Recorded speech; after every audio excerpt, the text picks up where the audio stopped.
Shalom bride.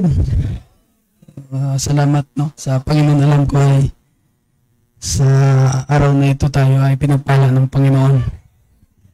Maganda yung testimony na ngayon dahil sa kapahayagan ay kaya mo nang maunawaan ng iyong bahagi. Kaya mo namang maunawaan mo yung sitwasyon o kahit anumang ginagawa niya, naunawaan mo, pero hindi nangangahulugan na yung pagpapakita ng pag-ibig sa way of correction ay hindi yan parang upang hamakin mo. Mahirap mo yung may pagtutuwid na may parang hinahamak mo, iba yun eh. Kundi yung correction ay pagpapakita ng yung pag-ibig. Di ba? Hindi natin hinahamak. Kasi naunawaan mo nga eh. Tayo din naman, inuunawa tayo ng Panginoon, lahat tayo. Kasi merong pagkakamalian, di ba mga kapatid? At napakaganda. Kasi sabi nga ng awit kanina ay maging sa masamang panahon, good times, or even in a bad times, same lang naman eh, balik mo sa Panginoon yung pasasalamat. Di ba mga kapatid? Kasi bakit meron ng ganon?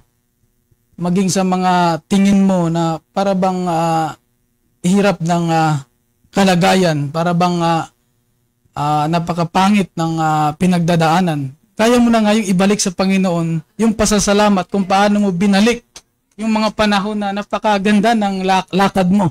Same lang, di ba mga kapatid? Kasi tayo ay binigyan ng kapahayagan ng Panginoon. Sabi ni Brother Branham, the cloudy skies or yung storms of life are no sign of disapproval. Di ba? Meron kang talagang maulap yung pinagdadaanan mo, bagyo man yan mga kapatid, hindi nangangahulugan na disapprove ka sa Panginoon. Oh, di ba? O kabaliktaran nun, napakaganda, sabi ni Brother Branham, kahit bright skies pa yung buhay mo, or di kaya parang isang tubig na wala man lang kakibo-kibo, talagang still talaga. Di ba mga kapatid? So, hindi rin din yun na approve ako sa Panginoon kasi ang ganda ngayon ng ko. Hindi din mga kapatid. Kasi sabi ni Brother Branham, pinakita niya ang totoong approval ng Panginoon ay ikaw mismo. Hindi ba mga kapatid? Yun yung nagiging salamat sa Panginoon kasi alam niyo mga kapatid, habang tayo ay meron tayong reaction or yung katawan ay di ko alam sa inyo, ako personally, pag meron akong pinagdadaanan, yung normal reaction na para bang, siyempre, ganitong pinagdadaanan mo, parang normal reaction sa mukha na parang malungkot. Pero hindi nangangahulugan na nawala yung kapanatagan. Di ba? Kasi agad-agad, nandoon agad yung ng Panginoon eh. Di ba? Comfort ng Panginoon. Di ba mga kapatid? So, ang ibig sabihin, as long as nandito ka pa sa ganitong kondisyon, so masasabi natin, nandoon pa talaga yung tinatawag na hindi naman sa lahat ng pansin nung nagsasabi ditong hindi na nalulungkot. Diba mga kapatid? Nandyan yung emosyon na malungkot ka kasi feelings yan damdamin yan mga kapatid eh. Pero hindi nangangahulugan na naalis sa'yo ang kapahayagan kung sino ka. Di ba mga kapatid, minsan nababanggit ko si Mama Yuli. Mami na, mama o mami? Mami no, para kasi kung mama, anong akala nila? Mahirap? Mami, kasi mayaman tayo eh. Saan si Mami? Nagtitinda ng kangkong doon sa tabing okay din naman, social din mga kapatid. Di ba? Kung makita mong hindi na nakasimangot o hindi na problema, magtaka ka, baka naiwan ka. Baka na body change na siya, ikaw hindi pa. Diba? So, what I mean mga kapatid, normal pa na minsan na ganito, ganyan. Diba? So, yun. Pero salamat sa Panginoon, nagkakaunawaan tayo. Diba mga kapatid? So, yun yung isang binabalik ko sa Panginoon, yung pasasalamat, na patuloy siya. Sabi nga natin, minsan tayo ay nagkulang kasi wala naman tayong ginawa sa Panginoon, kundi ibalik lang yung pasasalamat. Di ba? Kasi siya talaga hindi nagkulang eh. Di ba mga kapatid? So salamat sa Panginoon kanina ang gawain ay i-share ko lang yung may tanong na ang bansang Israel ba ay mawawala sa mapa. Ganun eh. So, direct na, hindi ko na nga kasi gusto ko naman yung kung ano yung nasa puso ko na i-share eh. Kung sa ngayon, ang pag-uusapan natin, hindi pa umalis yung bride, ay talagang manatiling makatayo yan. Diba? Pero, pagdating na ang bride ay ilagay na ng Panginoon sa palace, rapture na, ay hindi lang Israel ang mawawala. Lahat yan. Diba mga kapatid? Lahat yan. So, yun na lang na direct na lang na mga kapatid, 'di ba? Alam naman natin, everything will be killed. 'Di ba? Lahat talaga ay magiging abo, babalik sabi nung Merkulis, babalik doon sa kung ano siya nga anong word ni pastor, 'di ba mga kapatid? So lahat 'yan. At isa pang naging tanong kasi nagbasa ako ng bersikulo doon sa Lucas 18:19 na kung yung mayaman na ang address niya sa Panginoon ay mabuting guro. At ang sagot ng Panginoon, bakit mo ako tinawag na mabuti? Iisa lang ang mabuti, kundi ang Diyos. Doon sa word na, bakit mo ako tinawag na mabuti, ang Panginoon nagsabi noon, di ba? Tila ba meron siyang binabanggit na walang ibang mabuti, kundi ang Diyos. Ibig sabihin, meron siyang Diyos. Dalawa ang Diyos kasi siya ang nagsasabi, meron siyang hindi naman sarili ang tinutukoy niya. Kung titingnan mo doon sa Biblia, walang mabuti kundi ang Diyos lamang. Tila ba? Tingnan mo. Oo, ganon. Kaya ginagamit ko yung tila ba. Kasi mahalaga yun mga kapatid na ganon kasi kung ganon, magiging tama yung ibang mga denomination na walang ibang Diyos kundi ang Ama. 'Di ba? Hindi Diyos yung si Kristo, ganon eh. Kaya ganon magiging kung babasahin mo, 'di ba mga kapatid? So, direct din, nakita natin na ang Panginoon, ni-represent niya yung God-man. Ayun naman talaga ang pinakaano eh. Kasi alam naman natin that time na ang Panginoon ay maraming nagsisunod sa Kanya, pero hindi siya, bagamat guro ang sa Kanya, pero hindi siya tinuturing na Diyos. Tao pa rin na sinusundan nila. Ito mabuting ito eh. So, isa pa, ang Panginoon, pag sinasabi nga niya, binabato siya, ikaw na tao, nagpakukunwaring Diyos. Di ba mga kapatid? So, yun lang ang magiging at paano nagkaroon uli ng bansa, isamantalang sa panahon ni Noah, nagkaroon ng malaking baha. 40 days ba yun? At ilang araw yun? 40 nights. Paano nagkaroon ng na-establish na naman yung bansa isamantala sa baha na yun ay talagang yun eh. Walang, kung may bansa man, wala na talagang kasi simple lang kasi dumami na naman ang tao. Sa anong paraan? May 8 nabubuhay eh. O simple, magkakaanak, mag-aasawa, asawa, hanggang sa dumami. Ganun lang mga kapatid. Di ba? Yun ang nagiging tanong na ganun. Ang higit sa lahat, nung yung Lucas 18 ay, kung titingnan mo, ang mayamang binatang ito ay mabuting tao. Pero noong sinabi ng Panginoon na mayroong kulang. Kasi tinanong, nasunod mo ba? Talastas mo ba ang mga utos? Aba, oo. Simula sa aking pagkabata. Di ba? May kulang. Ano yun? Ipagbili mo, ibenta mo yung mga ari-arian mo at ibigay sa mahirap at sumunod ka sa akin. Kung titingnan mo, nasunod na nga eh. 'Di ba? Pwede namang sumunod na hindi ibenta. Ibig bang sabihin galit ang Panginoon sa mayayaman? Lalo na sinunod pa yung, 'di ba? Mas mabuti pa sa kamilyo na makapasok sa butas ng karayom kaysa mayaman. 'Di ba mga kapatid? So, sabi ko nga, alam mo napakagandang maglingkod sa Panginoon na marami kang pera. 'Di ba? Huwag nating pangingilagan yung pera, yung pagyaman. Aba, magsikap ka para gumanda ang buhay mo. Kasi hindi naman nangangahulugan na mahirap kang makapasok. 'Di ba? Papiliin ka saan ka, sa mayaman? Sa mayaman ako, pipiliin ko sa mayaman ako eh. 'Di ba? Ang mahalaga, meron akong katwiran galing sa Panginoon. Di ba? Ikaw nga, sabi nga dito, ikaw yung pinakamahirap, ikaw naman ang pinakamayaman sa katwiran. Di ba, mga kapatid? So, wala din. So, hindi doon sa katayuan ng buhay. Estado ng iyong buhay na basihan sa kaligtasan. Kundi, ikaw ba ay binhi ng Panginoon? Ngayon ang pinaka-direct na sagot. Di ba, mga kapatid?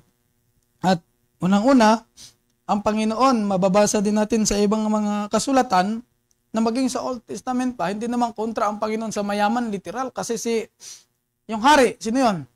Si Solomon. Di ba? Wala lang yung yaman ng binata yun, wala lang sa yaman ni Solomon. Di ba, mga kapatid? At yung, hindi lang basta-basta mayaman si Solomon, matalino pa.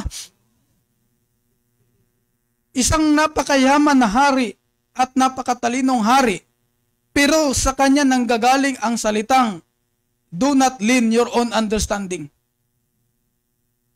Di ba? Huwag kang sumalig, tumiwala sa sarili mong kaunawaan. Matalino na yun, ha? Pero sabing sa sa ibang mga sabi ni Solomon, yung katalinuhan, sabi pa natin, ang katalinuhan ng tao ay kamangmangan sa Diyos. Di ba? Ibig sabihin, kahit anong yaman mo, anong talino mo, yung talino na yan ay kontra sa salita ng Panginoon, basura yan sa harapan ng Panginoon. Kaya tayo, pati anod lang, mga kapatid. Di ba? Yun yung ginawa ng ating Panginoon sa atin at naunawaan natin na ang Panginoon ay patuloy pa rin nagpahayag ng kanyang sarili sa bawat isa sa atin, mga kapatid. Now dito ito yung kondisyon ng ating panahon. Sa Revelation 3:17. Basahin ko ito, mga kapatid. Sila Pastor bukas to babalik na, no? Yun yung parang nabanggit niya doon sa Miyerkules. Lunes uuwi, makabalik na sila. Salamat sa Panginoon. Sabi niya ganito, ito yon. Because thou sayest, I am rich, and increase with goods, and have need of nothing, and knowest not that thou art rich, and miserable, and poor, and blind, and naked. Naked, hubad, no? Bulag at saka hubad, at hubad. So yun ay kondisyon ng ating panahon, o kondisyon ng tao. Di ba, mga kapatid? At without the new birth, lahat naman tayo ay natagpo ang hubad. Bulag eh. Di ba? Sa isang banda. Di ba, mga kapatid? Kasi bahagi tayo, naunawaan natin unang pagdating ng mensahe, mga kapatid, na salamat sa dugo ng ating Panginoong Hesukristo na kung saan siya yung nag-aalis.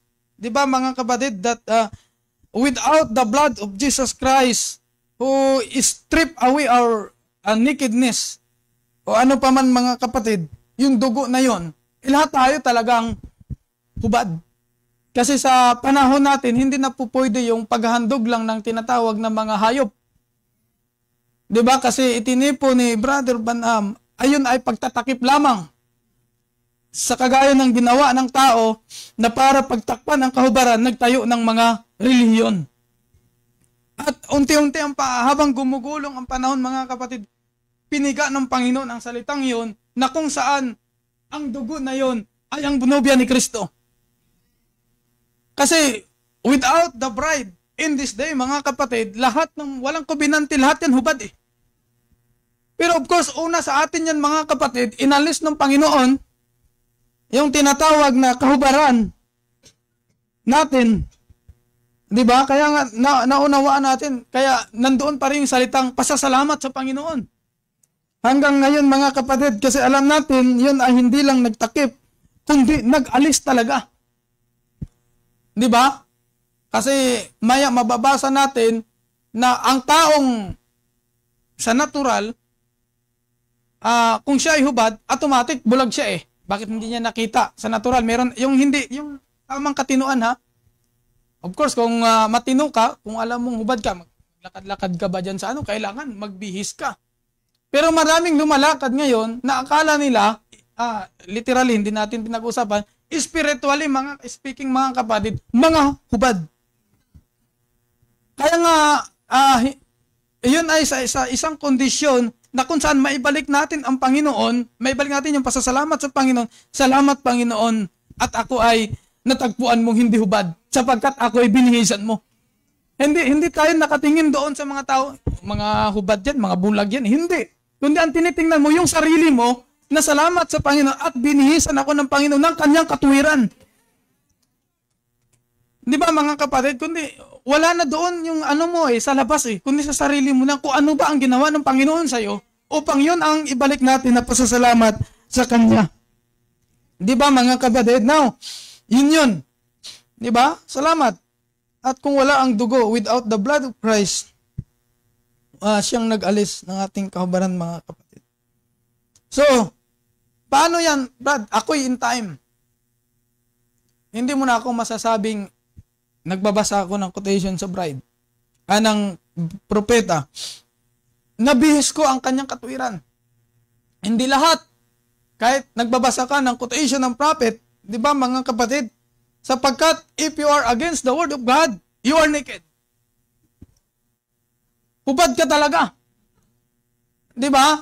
O pwede mo namang ibalik sa iyo na sige, paramihan nga tayong namemoryang mga quotation upang patunayan ko sa iyo mas hubad ka sa akin.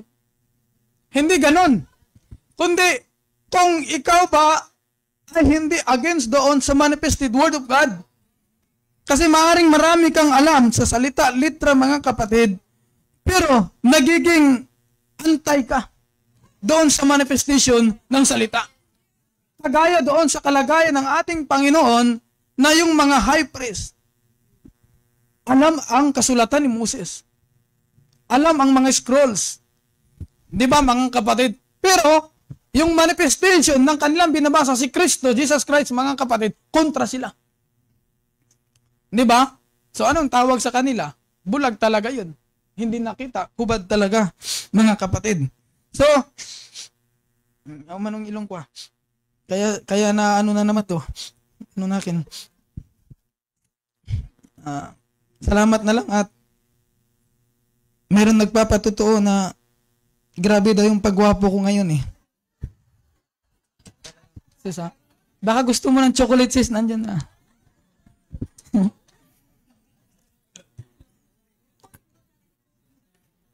Tinignan ko naman agad sa salamin.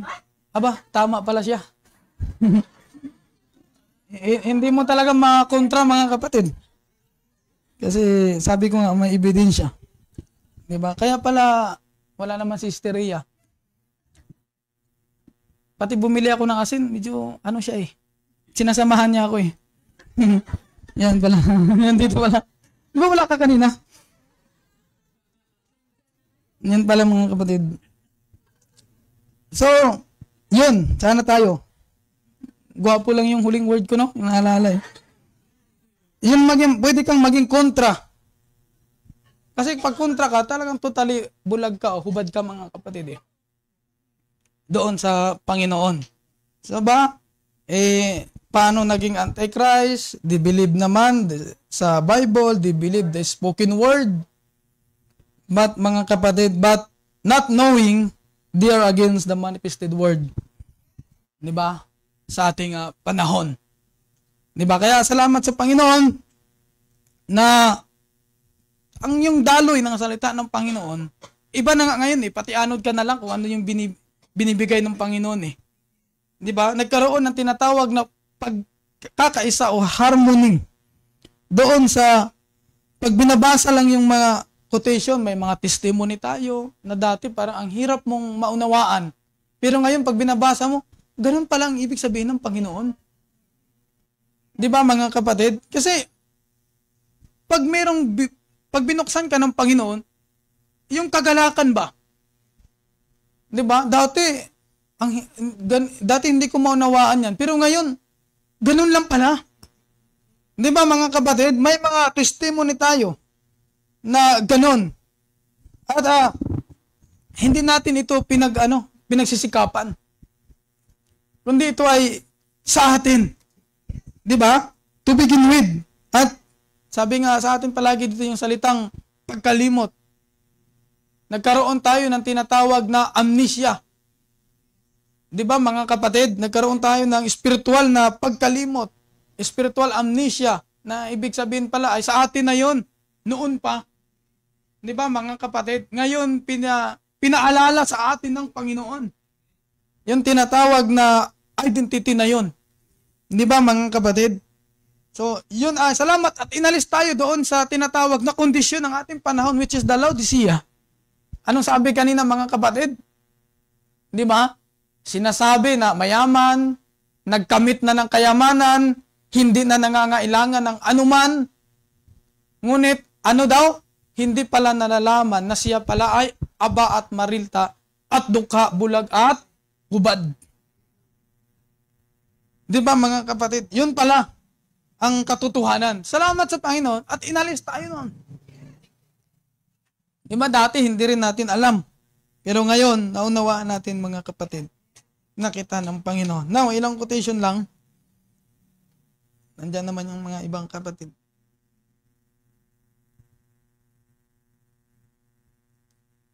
Sabi dito, look at this modern church. Look at their filter. You can see what they love. Tao ito mga kapatid. See what they got? The love. What do they love? Miss Laodicea, which is headed for God's judgment. That's right. The love the church love today is for Laodicea, the great organization. Pero hindi nila alam na ganun na pala. Di ba mga kapatid, yung kalagayan, ang pag-ibig na nandoon sa kanila, great organization, great setup, great popular thing, fine dress, people, highly cultured, full of wisdom, full of the devil, under the deceit of the church of Christ. There's only one word ought to be in there. Ano yung salita na pwede mong ibigay sa kanila? Anti-Christ. Di ba mga kapatid? Kasi nangyayari na talaga yan eh. At remember, pag sinabi mong tinatawag na Laodicea mga kapatid, o kalagayan ng tao na sa ganitong kalagayan na na-address sa kanila ang salitang maralita, aba, bulag, hubad, ay hindi po yung mga naka-address ito sa hindi lang sa mga talagang mga masasamang tao, kundi naka-address ito kahit doon sa mga taong nagsisipasok sa iglesia. Di ba? Ibig sabihin, mayroong kinasisilungan na church, mayroong pinapakinggan din na mensahe. Hindi ito nakaka-address, naka-address lang doon sa mga taong ang dala-dala ay mga armas, literal, o bomba, mga kapatid. Ito ay naka-address din sa mga taong relihiyoso. Di ba? So, yun ang kalagayan. Di ba? There's only one word ought to be in there, Antichrist. For everything that Christ taught, they're against practically everything. Right? Just enough so they can call themselves that. Yun pala. Di ba mga kapatid? Lahat ng mga bagay na kung ano yung pinahayag ng Panginoon, one word against the word of God. Kung hindi mo mabalik doon sa tamang kapayagan ng Panginoon, pwede ka palang tawaging Antichrist. Diba? Now, if you are thinking people tonight, here out in the land where the message is going, your desire will be a Bible taste, not a denominational taste. For you will be judged by the very Bible, the word that I'm asking you to filter your soul through. Ito naman, salamat sa Panginoon, meron na tayong kapahayagan na pag sinabi mo, ang Biblia naman ang maghatol. Hindi ba mga kapatid? Kung ano yung napapakinggan mo, kasi Brad, wag mong anuhin yung salita. Kasi yan ang maghahatol sa atin, yung Biblia, yung spoken word. Sa isang banda may tama, mga kapatid, hindi naman talaga yan maghatol sa'yo. Ang maghatol yung manifested word eh. Di ba mga kapatid? Ang sinabi, ang Biblia ang magbigay sa atin ng word. Kaya, huwag na tayong gumamit ng cellphone. Kasi ang buhay nasa Biblia. Ganun yan eh. May mga ganun kaisipan eh. Di ba mga kapatid? Pero, kung hindi naman sa pag-aanos ng Biblia, minsan inaalikabok. Kinakain ng anay. Ang nagbibigay sa'yo ng buhay ay kinakain lang ng anay. So alam natin i-connect mga kapatid. Sapagkat yung salitang nasusulat sa Biblia ay ito na ngayon. Di ba? Kaya nandito ngayon yung nagbibigay ng buhay. Di ba? Sasabihin mong, anuhin mo, ayaw na namin doon. Grabe sila. Papa ko, sabi ng papa ko, nagtaka ako sa simbahan niyo, wala kayong binabasang Biblia. Sabi sa akin eh. Pinapansin ko, lahat ng tumatay sa inyo, walang Biblia. Binuksan ko yung cellphone ko. Ito, may Bible oh. Kung ano yung nakasulat doon sa papel, pareho lang din naman dito eh. Kaya hindi, banal talaga yung Biblia eh. Banal talaga yung Biblia. Hindi ko na lang, mga kapatid. Kaya, sabi ko nga sa kanya, check up siya ngayon. Sabi ng doktor, hindi mo pangatwiran ng tao. Inihingal ka ba? Hindi, dok. Kasi merong haziness or panlalabo doon sa niya eh. Lungs. Minsan ba napapagod ka? May pagkakataon ba na pagod ka? Ay, hindi man. Puro talaga eh. Ganun. Sabi ng doktor. Kasi nanagarilyo ka ba? Dok. Hindi talaga siya makatanggi doon.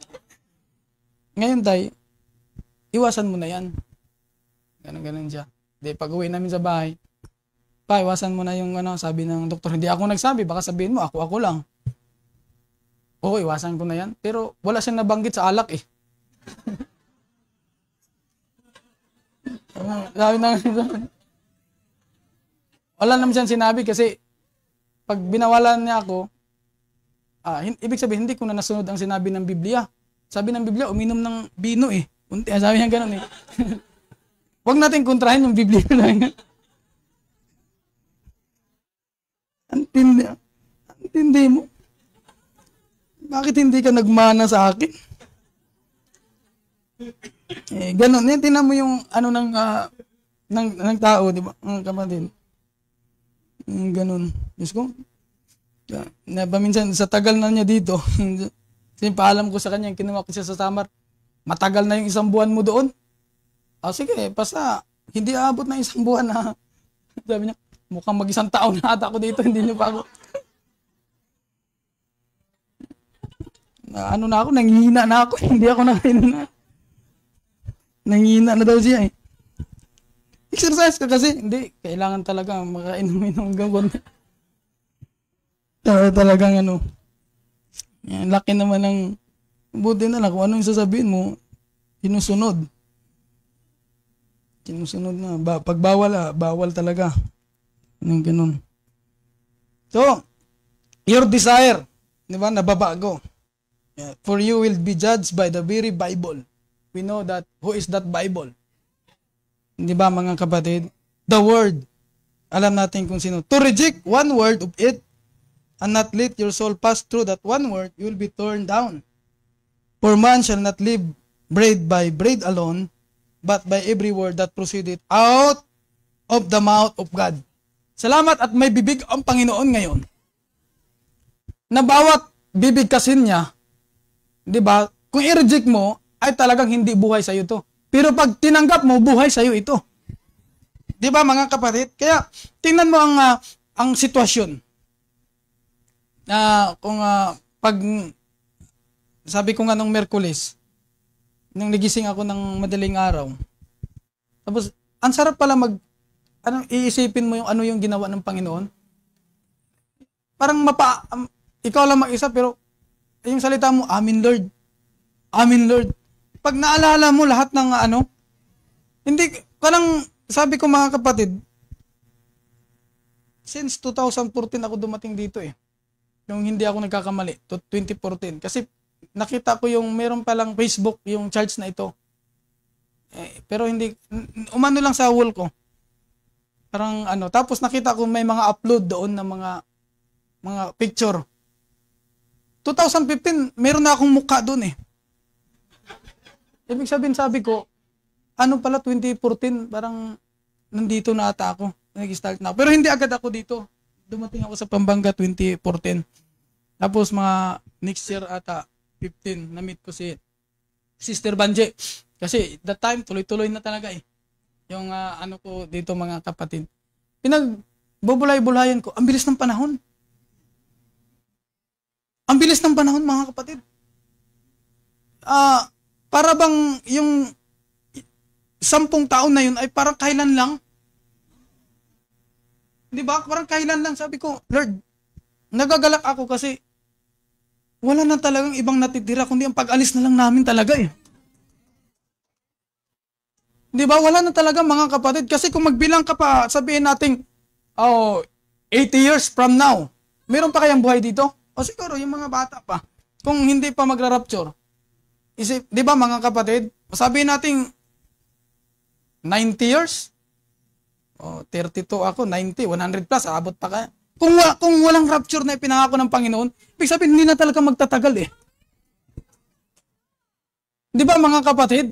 Wala na talagang ibang natitira, kundi pag-alis natin Di ba? Salamat sa Panginoon. Binihis na nga niya sa atin Ano ba yung binihis natin? Yung siya. Kasi kung hindi niya ibinihis ang kanyang sarili, talagang hubad tayo sa paningin ng Panginoon Bulag tayo mga kapatid. Yun ang magiging kalagayan natin. Now, why does God call these churches His churches? Even though they are the false vine.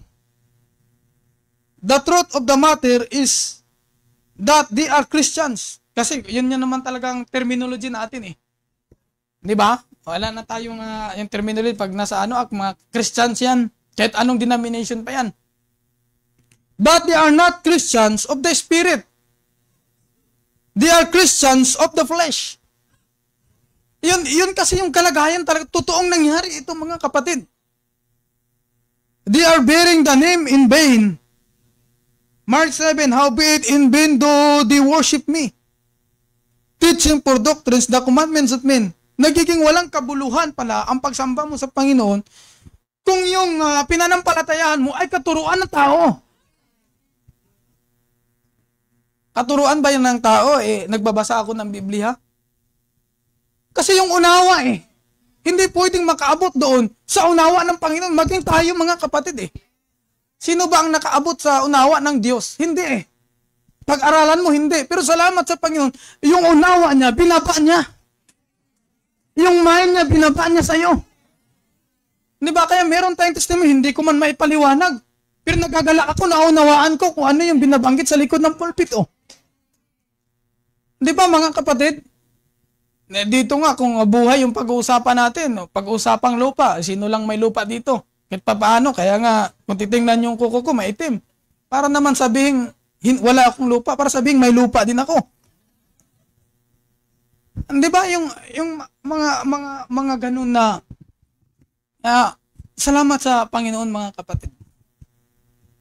To be honest, yung meron tayong napipintong hindi pa man na sure sa December, maaring meron tayong gawain, di ba?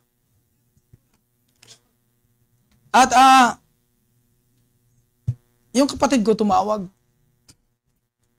Ed, sabi ko, ano yung kuya?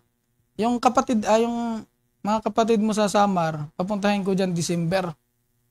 Para naman magkasama-sama tayo lahat sa bagong taon. Sabi ko, may gawain pa naman kami yan.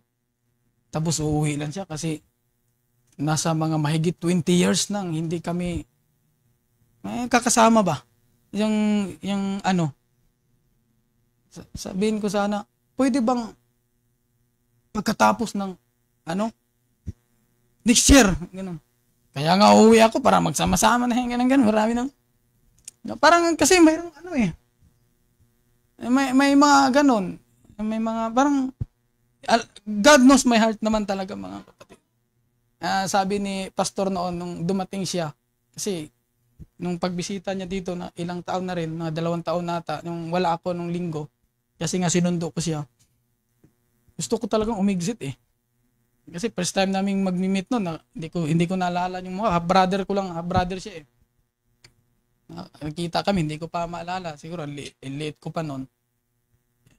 Nung nakita kami sa airport, hindi ko nga alam eh, kasi nakita ko yung picture niya, pero nung sa personal, medyo malayo doon sa picture eh. Sa picture, mas gwapo siya. Yun talaga expect ko. Nakita kami sa personal, mas gwapo pala ako. So, hindi kami nagkaano, mga kapatid.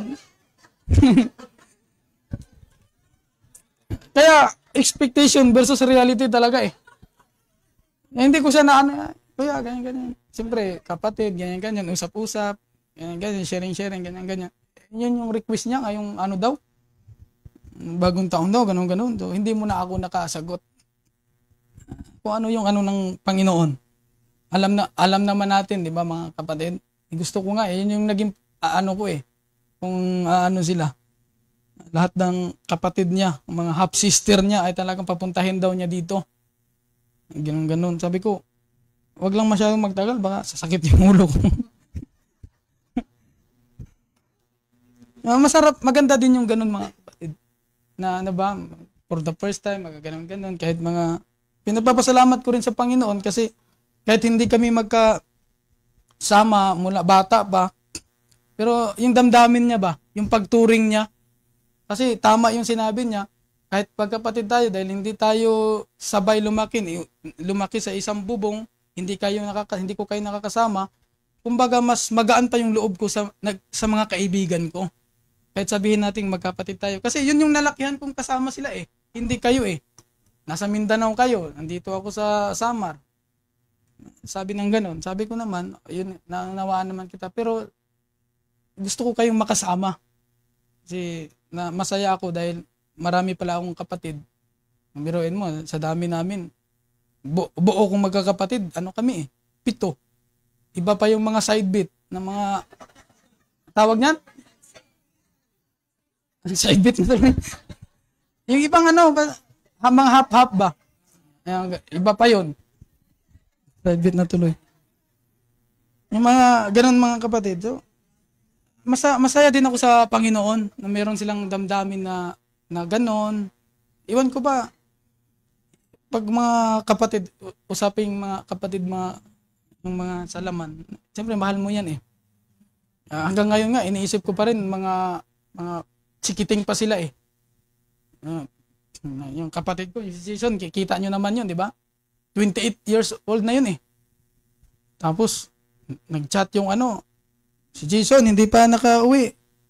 Alas 9 na. Ay, alas 6 yung out niya. Aba, nag-alala ako. Inikot-ikot ko yung buong Angeles, ganyan hanggang alas 11 kung saan na. Sabi ko. Tapos, sabi ni Ria, para namang bata yun. Hinano mo, ganun. May buhay na yung ganun. Siyempre di ka makatulog eh.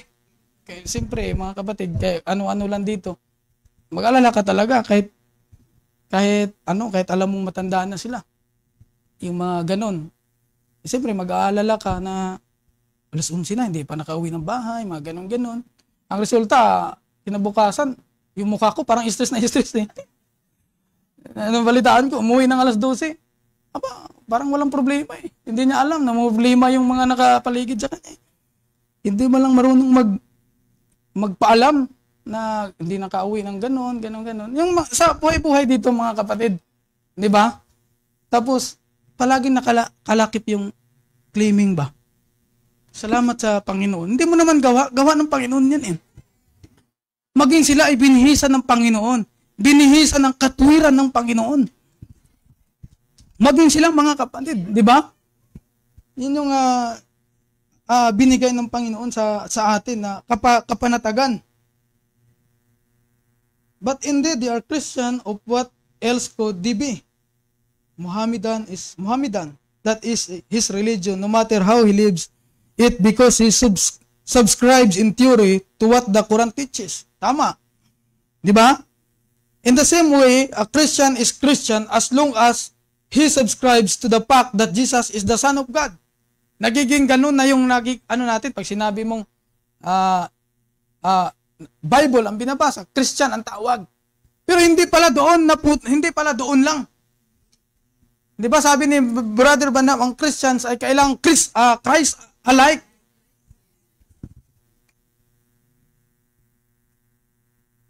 Born of a virgin, was crucified and died and rose again, and he is a savior of mankind, etc. In fact, in Laodicean age, there will be those who call themselves Christians because they subscribe to the fine qualities of Jesus, while reserving to themselves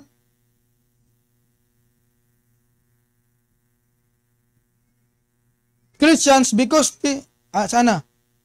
while reserving to themselves the right to deny his deity. Christian scientists have done that already, as well as multitudes who preach a social gospel. Ganun ang nangyari.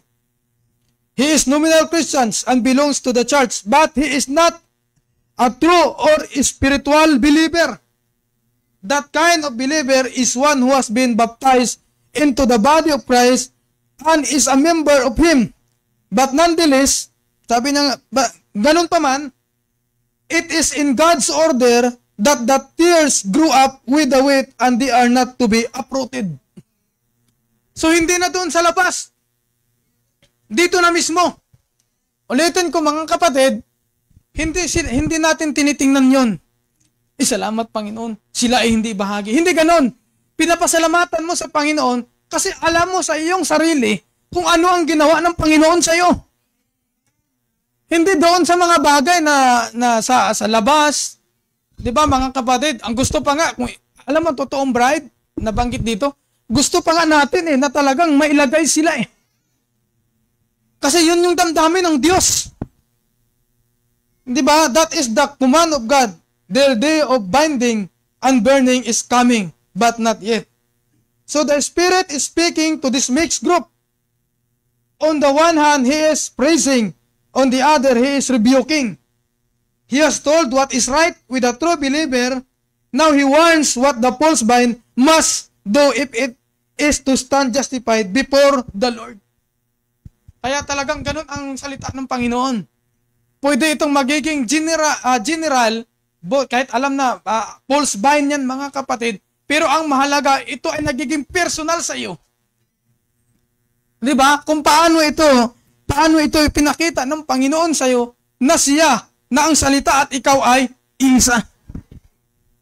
Di ba? Kasi ang binasa natin kana kalagayan Hindi tayo tumitingin kalagayan lang ba? Kalagayan mismo ng tao 'yon. Di ba? Nagiging sapat na meron akong inatinan na church. Ano pa ang hahanapin ko? Meron akong kayamanan. Meron akong ganito. Hindi na ako nangangailangan pa. Binigay sa akin ng Panginoon. Ganon ang pwedeng maging sasabihin Pero hindi alam mga kapatid.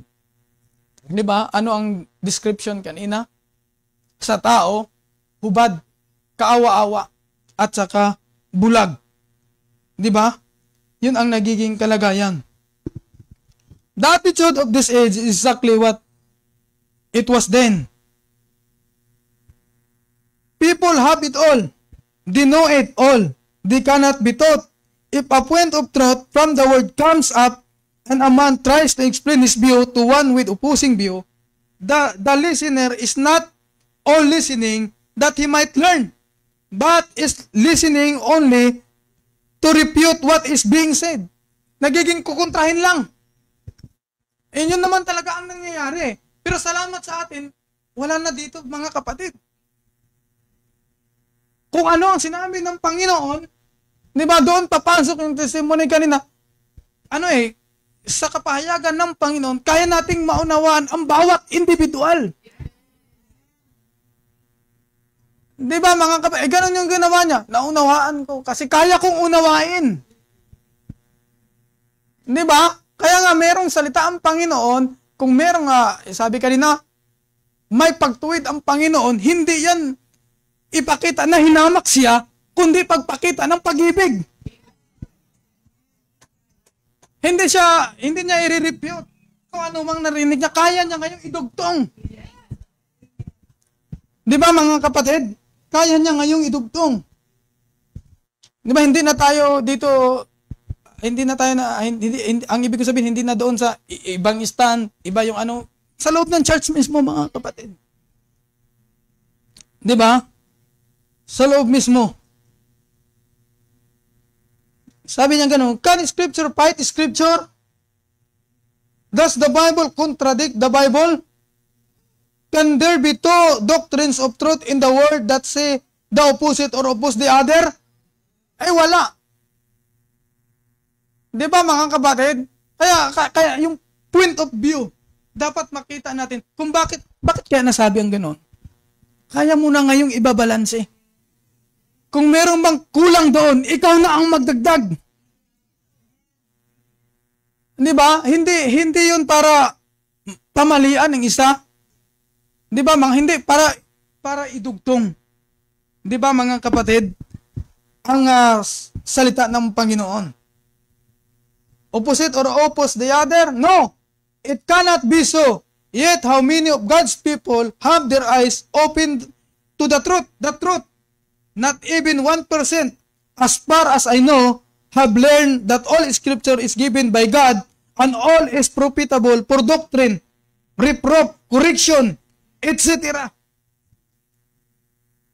Di ba mga kapatid, alam mo ang salita ng Panginoon, nandoon na yung tinatawag na correction or for us, individual, kung meron man tayong maling kaunawaan doon sa salita ng Panginoon, para tayo ay liliko doon sa kung ano yung gunais ipahayag ng Panginoon. Kasi, to be honest, as long as nandito pa tayo, meron pa tayong minsan kaunawaan sa salita ng Panginoon na sa ating sarili. Di ba? Sino dito? Lahat talaga tama yung ano ko hindi naman mga kapatid. Di ba? Meron pa tayo Minsan ganito yung view mo dito. Pero salamat sa Panginoon, pag mayroong ibinigay ang Panginoon, agad-agad ka. Yun pala. Di ba mga kapatid? Na-connect mo ngayon. If all Scripture is thusly given, then every verse will dovetail if given a chance. But how many believe in predestination unto election and reprobation unto destruction? Those who don't will listen, no, they will not. Yet both are in the Word. Tingnan mo, yet both are in the Word and nothing will change it. But to learn about it and reconcile the truth of those doctrines with other truths that seems to oppose. They will not take the time, but they stop their ears and gnash their teeth, and they lose out. At the end of this age, a prophet will come, but they will be blind to all that he is doing and saying. Yun ang nangyayari. Diba? Sabi ko, wag na, yung labas, hindi na natin pinag-uusapan. Kundi, alam mo, nababanggit lang natin na doktrina kasi sinasaysay natin Di ba? Pinapangaral Pero ang totoo, hindi naman taga sa individual, hindi lang naman doktrina yan Pero buhay yan talaga Ikaw yan as a personal Nakita mo yan, kayo yan as a whole. Di ba mga kapatid? But they will blind to all that he is doing and saying they are so sure they are right, and their blindness, they will lose it all. Now God says they are naked as well as blind. Diba?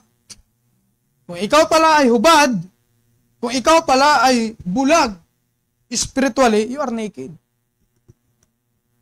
Diba? Naked as well as blind. I cannot imagine anything as tragic as a man who is blind and naked and does not know it. Pag ganon, kalagayan, baliw na yun. There is only one answer. He is out. Tama nga. He is out of his mind. He is already deep in oblivion. His faculties are gone.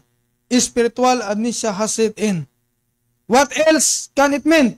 Can it mean that the Holy Spirit has taken his leave for this age, for this last age, this church? Can it mean that men have put God out their mind to such an extent that is happening even as stated in Romans 1:28? Diba? 1:28. And even as they did not like to retreat gods in their knowledge, God gave them over to reprobate mind.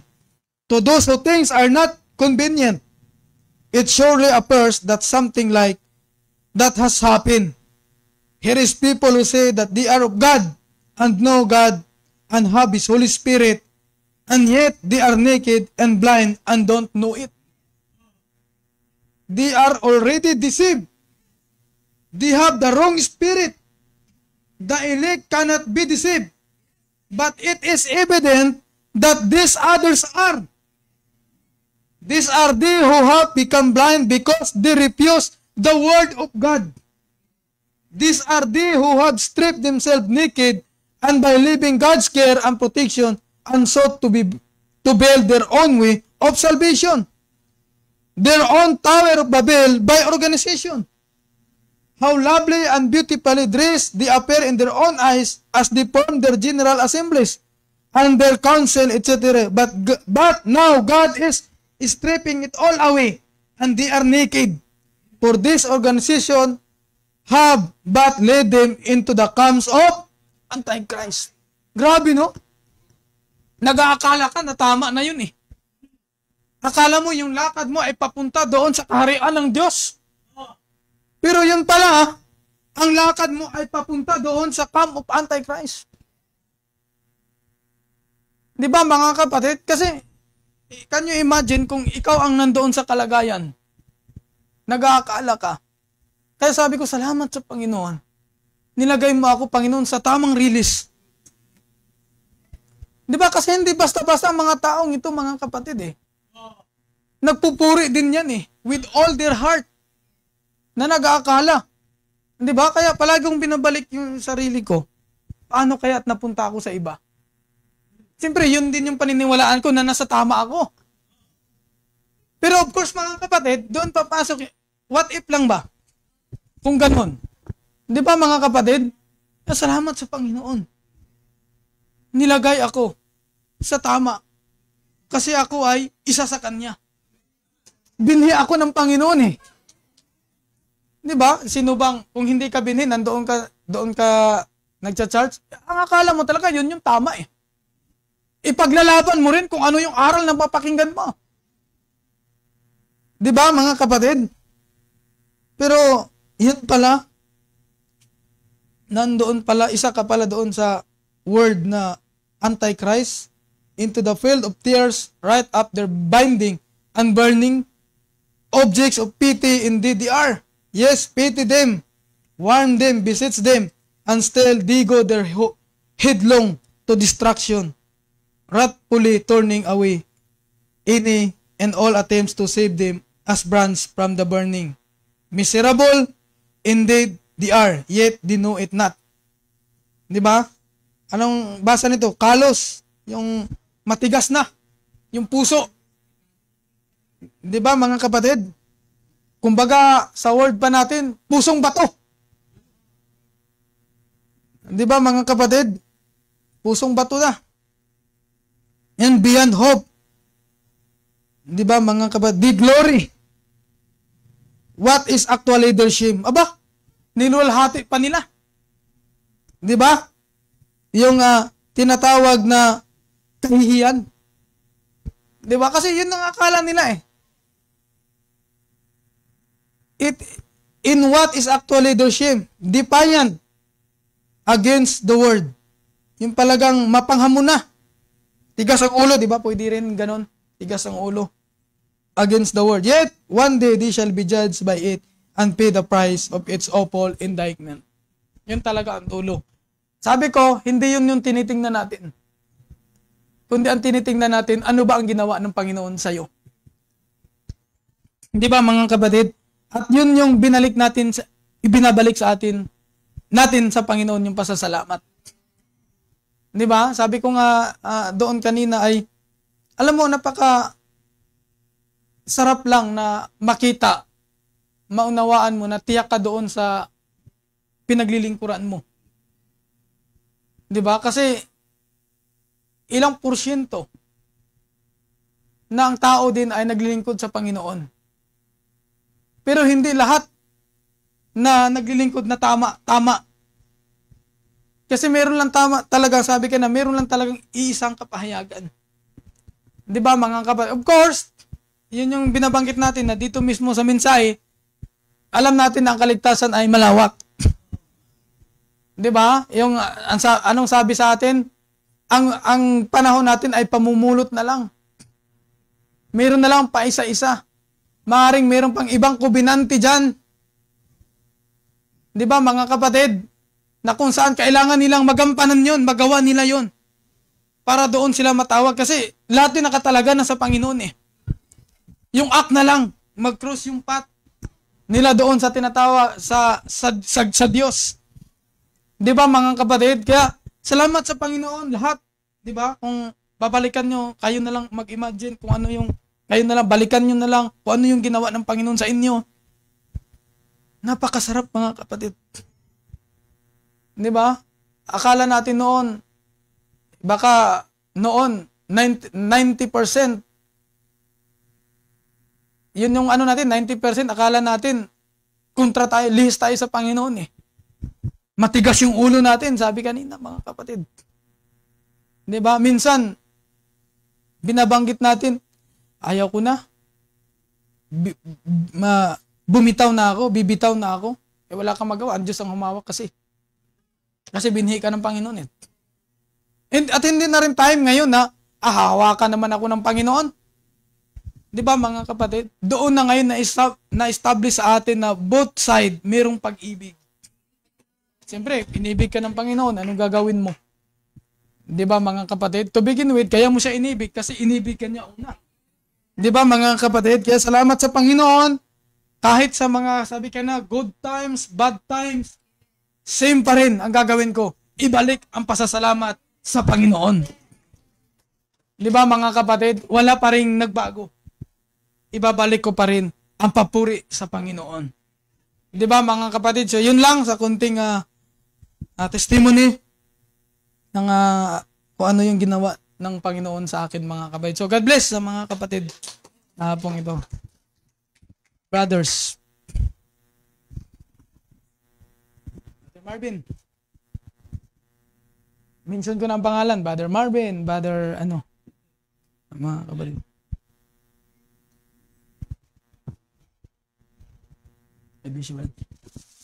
Shalom, Bright. Amen. Purihin ng Panginoon. Di ko alam ano sasabihin ko. Pero yung dumating sa akin kasi, sa rapture, maraming sa end time, maraming gustong ma-rapture. Lahat nakatugon sa rapture.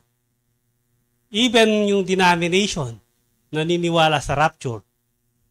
Kahit dito, pinakamatindi. Ang masasabi ko lang, walang rapture. Kung walang napalitan sa'yo. Wala. Kailangan merong ma-change sa'yo. Lumitaw yung tunay na ikaw. Kasi kahit nasabihin mo, I'm the rapture. Ako yung rapture. Kung walang napalitan sa'yo, wala rin eh. Sabi niya, you can preach this gospel. You can baptize in the name of the Lord Jesus Christ till day by day, minu-minuto, pero pupunta ka pa rin sa impyerno. Yun ang katotohanan. Kasi kailangan talagang may palitan muna. Pag yun napalitan, sa gusto mo, kahit na nandoon ka pa, ilalagay ka ng Panginoon sa posisyon kung nasaan ang mga binhi. Right? At di ka rin naman pwede sama-sama ka lang dito. Hindi pwede. Cannot be. Yung sama-sama ka lang para parang attendance lang. Daig pa tayo ng mga INC kung attendance ng pag-uusapan dito. Oo. Pag hindi ka nag-attend, yung pangalan mo, hindi mo na ibaliktad, hindi mo na iharap, siguradong wala ka. Oo. Bukas ilang araw na pupuntahan ka ng diakono. Pero kung dito, tinawag ka ng message na ito, sa ayaw sa gusto mo, yung tunay na ikaw, lilitaw. Yung paglilingkod mo, nang walang kapaguran, na hindi naman ikaw ang gumagawa, kundi siya mismo nasa sayo, nananahan. Amen? Minsan, pinagpapasalamat ko rin sa Panginoon. Kung kaya nandun ako, siyempre pagtatanggol ko rin yung message na naririnig ko. Right? Yung katayuan ng katoliko. Paglalaban ko yun, kasi yun ang naunawaan ko sa sarili ko. At ang kaunawaan na, pinanganak ako ng Katoliko, mamamatay ako ng Katoliko. Yung katuwiran ng baluktot. Pero nung di pa ako nabuksan, syempre pagtatanggol ko yun. Pero kung binhi ka ng Panginoon, obligado ang Panginoon, pipikapin ka kahit na nasaan ka. Kukunin ka sa gusto mo. Idadaling ka rito. Kasi naghahanap ka ng katotohanan eh. You cannot satisfy sa mga turo nila tsaka sa ano. But yung maraming katanungan mo na hindi kaya sagutin ng tao, dito masasagot. Oo, maraming times na. Yung mga tanong ko, buhari mo, napakabigat, napakawalang pero dito simple lang. Kasama ka sa rapture. Kasi nobya kita. Hindi mo gawa. Kasi ang tao, may tila ba sa tao na sa tingin niya ay matuwid, pero sa dulo nun, kamatayan. Kasi yung isip mo eh. Di ba? Pero yung isip ng Panginoon, magmula pa sa pagtatag ng salibutan na to, nandun ka na. At sinasabi niya kasama ka, yun lang. At wala ka lang gagawin dito eh. Magpatianod ka lang eh. Alam mo yung agos na magmula sa bundok? Salungutin mo yun? Tagalog ka pang pangalan naman na salungutin. Tama ba? Salungutin? Ayan. Minsan kasi nag-spoken rin ako eh. Tawag dito. Chambalala eh. Hindi ko makunamaan minsan eh. Yung dila kasi nagtitwist. Puro ka pang paangkas talaga ako eh. Sa kulay pa lang. Ay, manggi. Di ba? Wala ka rin magagawa eh. Kasi kung kahit na sa pag nagiginig ako noon, makikita mo ang tindi. Word by word, spoken to spoken, ang tindi. Pero pag sinabi mo na ang message ngayon ay naglalakad na sa laman ng mga ito, kontra na. Kasi may pastor na naghahawak sa kanila. Kasi ang tumatak din sa isip ko, mas higher yung pastor. Pero nung sa katagal na pagkikinig mo, binubuksan ka na yung pastor pala kapantay mo lang. Kung siya, nobya ka rin. Ngayon kung naging mas mataas siya, may problema na. May problema na. At kailangan mabuksan ka dun. Walang mataas dito. Pero may opisina. You respect the office. Right? Pero isa lang ba dito? Yung ministry nito ng kabuhan, kahit na ano pang ginagawa mo rito, kahit taga-ugas ka pa, kahit ano pa, ito'y ginagawa ng ministry. Amen? Ang lahat ay may gumagawa ng may kagalakan sa kanyang puso na hindi na himagot. Manila ka pa, pupunta ka dito. Hindi kayang bayaran ng salapi ang kagalakan na pumunta rito at makinig. Kahit man ito'y pagtutuwid. Kung ito man ay pagtutuwid, amen, na may kagalakan na nyo tanggapin, kasi anak ka. Pag dito, di ko muna rin tinuwid ka, magtanong ka sa sarili mo. Totoo. I challenge you. Kahit sa mga katuwiran mo lang na baluktot, kahit sa pag-iisip mo, yung isip natin, pag hindi naging one mind, may katuwiran ka eh. Alam mo kung anak ka, doon pa lang sa paglalakbay mo, natutuwid ka. Sabi ni Brother Oping, lagi kong unahin ng Panginoon. Ngayon, nasaan siya?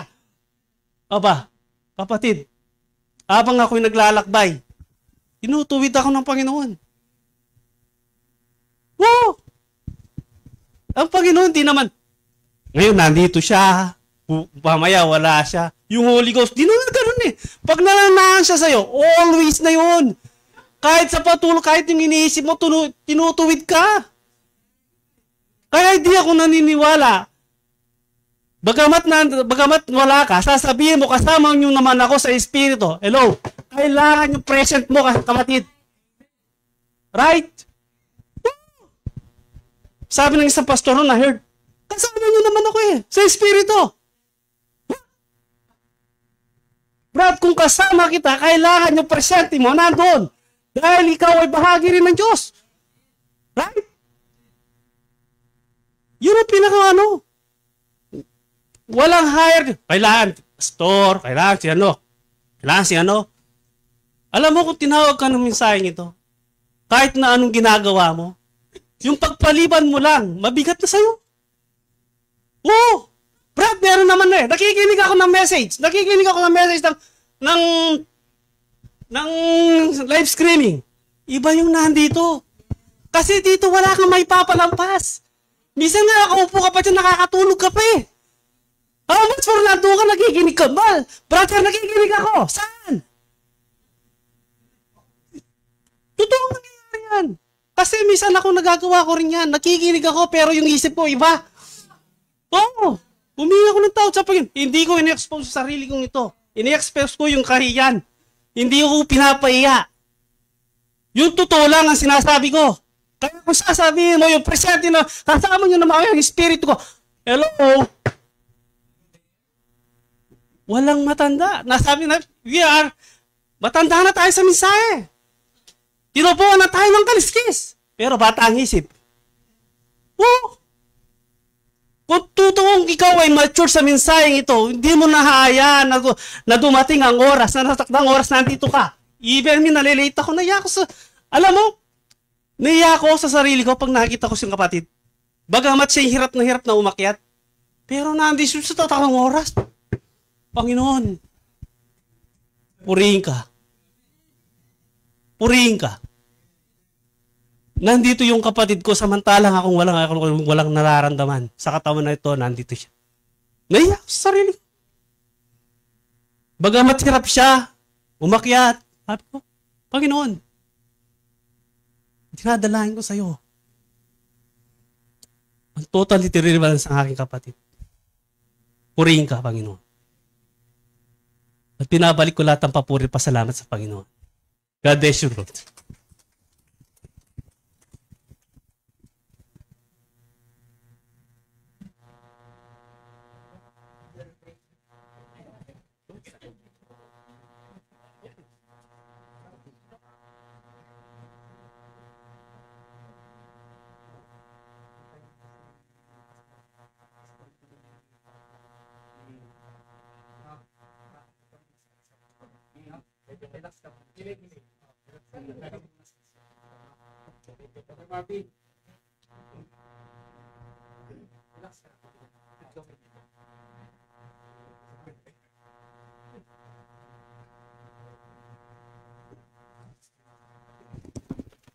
Salamat sa Panginoon.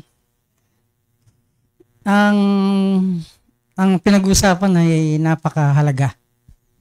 Lalo na patungkol sa Diyos. Dahil ang Diyos ay merong sikreto. Siya lang nakakalam. At ang sikretong ito ay misteryo na para sa Kanya rin naman. Kasi ang sikreto niya ay siya rin ang gagawa. Siya rin ang gagawa.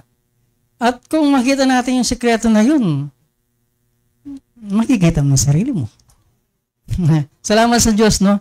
Hindi ko alam kung paano, no? Kasi ang tumayo rito, hindi kasi basta-basta. Hindi ko magaya kahit sino man. Kahit si Brother Arnel, hindi ko magaya yan. siya yan. Pero kung minsan siyempre yung gusto mo rin na yung ipinakita sa iyo ng Diyos, ibahagi mo yung pinakita niya. Hindi yung sarili mong interpretasyon, hindi yung sarili mong kaisipan, tatayo ka para sabihin mo. Hindi po ito singkarami. Kundi this is for the glory of God. And the glory of God is the hope of glory. Kasama tayo dun. The hope of glory of God. Tingnan lang po natin kung paano kasi ang message sasabihin sa message, kung walang message, paano mo malalaman ang Diyos? At ang Diyos ay siyang author. Kahit sino ang kanyang nilalagay. Pero salamat at merong inilagay ang Diyos sa patungkol na magpaporan sa message nito na kung sino itong message. At salamat may propeta. Paano kung wala? Wala tayong basihan. Baka magkanya-kanya tayo. Pero salamat pinoran. Pag sinabing pinoran, kung may nagporan ng first coming, si John the Baptist, pinoran niya. Ito, pinoran niya. The same God in bride form. At ngayon, wala na yung 10:7. Sino yung ngayon? Yung pinoran. Nandito na yung pinoran. The coming of the Lord. Tayo yun. Na nasa mind niya, talagang hindi na natili. Kaya kung minsan yung mind, bakit let the mind of Christ be in you? Tapos, Christ is the mystery of God revealed. Gusto mo bang makita ang Diyos ma-revealed? Gusto mo makita ang revelation ng Diyos? Sino? Si Christ. Makikita mo lahat sa Kanya. Christ is the mystery of God revealed. Yung God na revealed to Christ. Ngayon, sinong Christ? Anointed, ang Christ, hindi basta-basta to, kasi let the mind of Christ be in you. Salamat sa Diyos, no? Kung ano na lang po ma-share ko na kasi, sabi niya rito hindi ko lang naman ito na, sa Christ is the mystery, sabi niya, sa paragraph 394. Notice, merong threefold ang Panginoon una ang Diyos na itong threefold yan. Gusto niyang i-express yung God above us. No? Yung God above us, na spirit, siya lahat yun, yung first fold niya, gusto niya ipakita lahat yan, makikita mo lang kay Christ. Second fold, makikita mo na naman, meron na naman. Kaya dito sabi niya, notice next, secondly, the manifested Christ in you. Manifested Christ kanino? In you.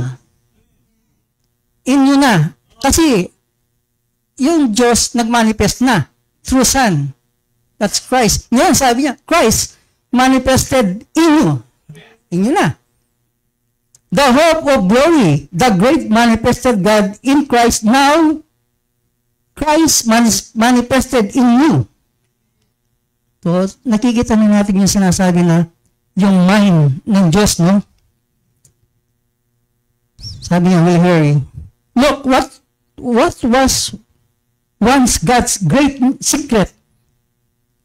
Meron mo, secret yan. Great mysterious secret in His mind. Let the mind of Christ be in you. Sino yung secret na yun na ng Diyos? Si Kristo. Iyan ang sikreto niya. At si Kristo, babae lalaki yan. Kasama ka doon. Of the believer, that is the body of Christ. Diretso na. Kasama tayo doon.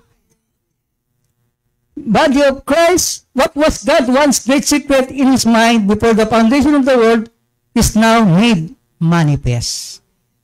Hindi siya nanatiling espiritu, kaya nag-manifest eh. Kaya nga, dito sa part, tignan lang po natin. Sa Christ Ministry rin sa 476, kung paano niya in-express ng sarili niya. No? Sabi niya, He just don't change. It's God in man. God in man. He just don't get God in man. In other words, God in man, God in Christ. God in man, God in Christ. Kasi ang Diyos, gusto niyang mag-manifest, maging tangible. God in man. Hindi basta't man yan, ha? Hindi basta't man yan. God in man, that is manifestation. That is manifestation, sinabi niya eh. From that spirit, nag-manifest. That is revealing ngayon, yung secret sa mind niya, nire-reveal niya. That's what he's trying to do. And God's own word, revealing it. God's own word, revealing it. Yung word na yun, hindi na natiling letra. I-reveal niya kasi magmamanifest yan. It shows that man cannot create. Kung talagang man yan, wala. Man is man. Pero kakaiba ito eh. Ibang klaseng man ito eh. God-man race. God is the creator. In it, man no more. Kasi kinrate yung sarili niya. The beginning of creation of man. Pero sino yan? Ang Diyos na nagkatawang tao. In man, which is the church now. Tignan mo. Kasama tayo talaga eh.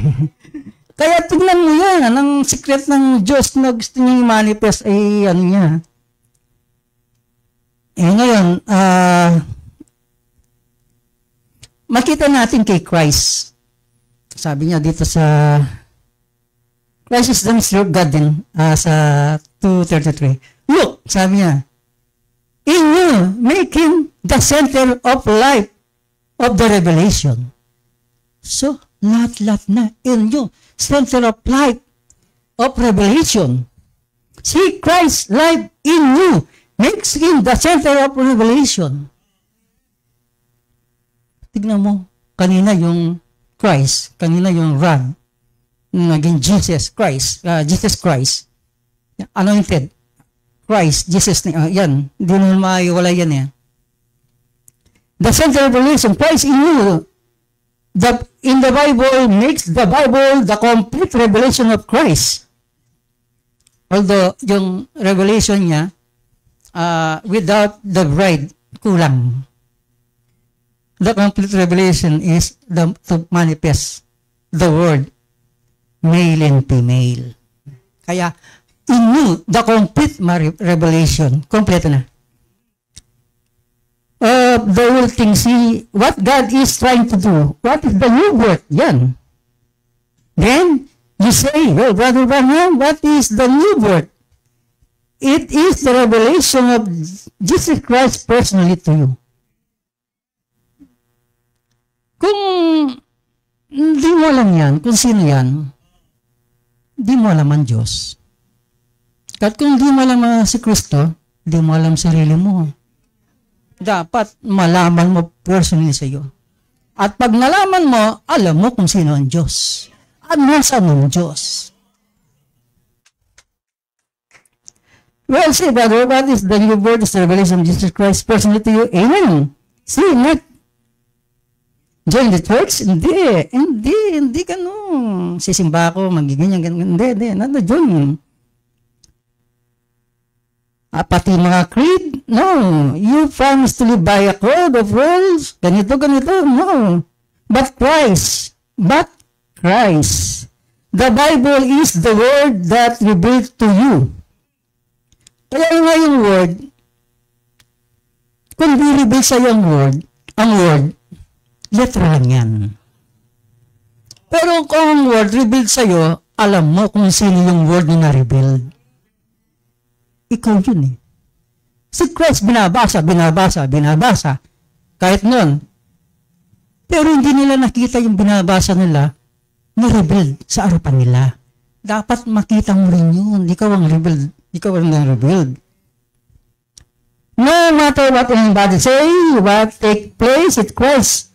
Kahit pa, pastor, priest, whatever it be, it's Christ in you. That's the revelation that the church was built. Sino bang nag-built? Upon this rock, I will build. Sino nagsabi nun? Si Christ. Sabi niya, that's the revelation that the church was built. Christ in you. Kaya na sabi niya, Jesus Christ, God's word is our rock. Upon this rock, I will build my church. The revealed word of God, Shalom, to real believer, peace, be at him. On the rock, I will build my church. The revelation of the word. Amen. Naitayo na. God bless you po.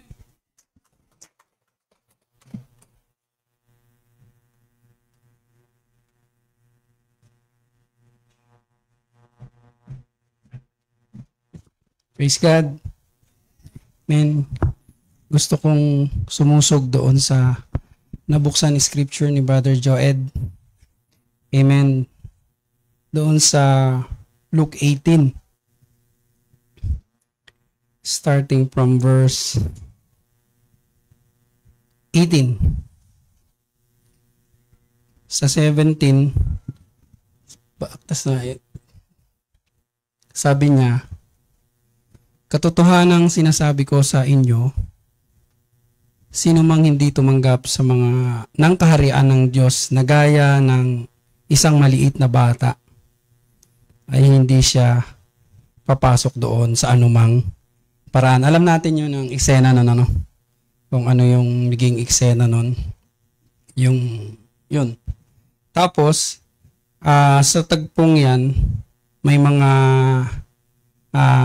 Hudyo. Right? Nandyan yung itong isang batang pinuno. Tama po. Isang batang pinuno. Nandyan yan, ano. Anong gawain sa kanila? Open, ano? Open lang, hindi yung, talagang papasok ka sa syudad. Parang business as usual lang. Kasi anong mga Hudyo mga talagang patuloy nilang pinag-uusapan yung salita, nangangatwiranan sila siyempre nagtuturo ang Panginoon. May mga nakapaligid sa kanya. Narinig niya yun. At lumapit sa kanya at nagtanong. Mabuting guro. Yun ang address sa kanya. No? Mabuting guro. Anong gagawin ko upang magmana ng walang hanggang buhay? So ang Hudyo na ito ay mayroong pagpapahalaga sa buhay na walang hanggan. So ikalawang description na to sa Hudyo. Una, siya ay batang pinuno. A certain ruler. Diba? Ano ba siya? Ano bang title nito? Rich young ruler. Di ba naalala nyo to? Paborito natin ito Binatang mayaman o rich young ruler. Kasi si Pablo tinawag din na young man Di ba? Tinawag din na young man. So, wag na nating alabin kung anong edad. Basta ano pa siya, young people. No? So, lumapit sa kanya. So, pangalawang karakteristik nitong mayamang binata, na pinuno. Grabe, no? Pinuno pa. Pinuno ng Okay? So, ang mga pinamiminunuan dati, isa na doon sa pinamiminuan na laging nakakasagupa ng ating Panginoon. Dalawa lang, ang Saduseo at saka Pariseo. Yan yung mga officials noon. No? So, kung Saduseo siya, hindi na kaagad kasi walang pakialam ang Saduseo sa afterlife. Ang alam lang nila, it's up to man to decide kung susundin niya yung Torah o hindi. Ganun ang Saduseo Ang Pariseo, meron silang faith declaration, the life after death, and also resurrection. Yung Saduseo, walang mga ganyan-ganyan. Babasa silang Torah, it's up to you kung anong faith mo. Faith, F-A-T. F-A-T-E. Faith. Di ba? Parang ano lang, parang alatsamba. Alatsamba lang sila. Pero ang mga Saduceo ay mas mayaman sa Pariseo. Yon, higher class sila. Okay? Mga kapatid. So, hindi naman natin nilalahat ng mga Pariseo at Saduceo kasi sa hanay din nila, andyan yung tumulong. Di ba? May mga tumulong din sa anak ng Panginoon. Hindi natin nilalahat. Yun lang sa tagpo na yon. To give us more para bang kasi fellowship tayo eh. 'Di ba? Baka mamaya tumayo na dito si Sister Yoli mag-preach na. joke lang Sister Yoli. Praise the Lord. Praise the Lord. So, sa madaling sabi, saan na tayo? Anong verse na tayo? Sa 18, isang pinuno na nagsabi, mabuting guro. Yan, take note. Ang ganda ng address niya. Mabuting guro, anong gagawin ko upang magmana ng walang hanggang buhay? So, importante yun sa kanya. Kaya niya tinanong kasi maliban sa maging gaya kayo ng mga batang ito, hindi kayo makakahari. Magmamana ng kaharian ng Diyos. So, nung narinig niya yun, follow up yung question eh. Di po ba? Anong gagawin namin? Tapos, sumagot ang Panginoon. At sinabi sa kanya ni Jesus, bakit mo ako tinawag na mabuti? Alam niyo mga kapatid, personally, habang pinapalago tayo ng Panginoon, dati ang pagkakaalam ko dyan, talagang ang Panginoon, pag nagtanong, tanong lang. Yung pala meron siyang gustong palabasin kasi isusulat yan, mababasa natin, at hindi lahat ng babasa niyan ay may clear understanding. Kasi ang Panginoon naman, hindi naman nagtatanong na animoy nanghihingi ng sagot na hindi niya alam eh. Meron siyang gustong palabasin. Meron siyang gusto niyang ilitaw yung mga uri or classes of people na nakakaharap niya. Right? Praise God. Bakit mo ako tinawag na mabuti? Di ba? Tama yung connotation ni sinasabi ni Brother Jude. O, kita mo? Sabi niya, walang mabuti kundi yung Diyos lamang. O di, meron siyang tinuturong ibang Diyos. Yan na yung mga resulta. But thank God, meron tayong malinaw na kaunawaan kung paano mangusap ang Panginoon. Alam mo yung parang ikaw yung si John the Beloved ba yun? Na walang lihim sa kanya. Pag gumanon siya sa lieg ng Panginoon, sinasabi ng Panginoon sa kanya, ito ibig sabihin yan, ito ibig sabihin yan. Diba? So, walang mabuti kundi isa, ang Diyos lamang. May clue na sana siya doon eh.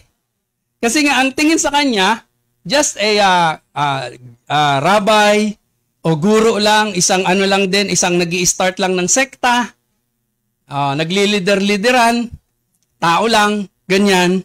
Pero hindi niya alam, may passage na yung mga binabanggit ni Jesus. Okay? Tapos, sa 20, kasi sususugan ng Panginoon yung tanong, paano magmamana ng buhay na walang hanggan eh. Yun ang topic eh. Yun ang naging topic. Talastas mo ang utos, mga utos. Huwag kang mangalunya. Do not commit adultery. Huwag kang pumatay. Alam nyo naman na minagnify ng Panginoon to. Huwag kang magnakaw. Huwag kang sumaksi sa hindi katotohanan. Sama sa utos yun. Kaya bawal talaga yung marites. Bawal yung marites dito. Pag hindi katotohanan, shut your mouth. Diba? Igalang mo ang iyong ama at ina. Okay? Yan yung mga fundamentals, eka nga. Right? Tapos, sumagot naman yung binatang mayaman na pinuno. Grabe, no? Sana all. Bata na, mayaman pa. Meron pang pwesto. Hindi, sumagot kanina si Brother Opring, sa'yo na lang.